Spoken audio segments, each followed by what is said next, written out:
Ayan, magandang tanghali po sa atin lahat yan. Thank you po kay Lord sa isang mapagpalang tanghali. So, ayayin ko lang po kayong kumain ng tanghalian. Tara po, kain po tayo mga idol. Ito po yung pagkain natin. Yan po yung ulam ko, yung may pritong baboy po sa kami. Halo po na parang pininyahan po, no? So, tara po, kain po tayo mga idol. At meron nga po itong nakagyak na imen kung sakali tayo ay mahilinan. So, tara po, kain po mga idol. Oh my God! Wow! Pinya kasi ito mga idol, no? Sa mga hindi pa po kumakain, ano po mga idol? What?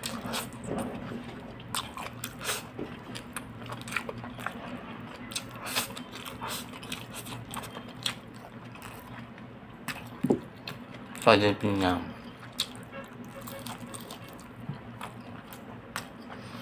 So mga idol, thank you for watching.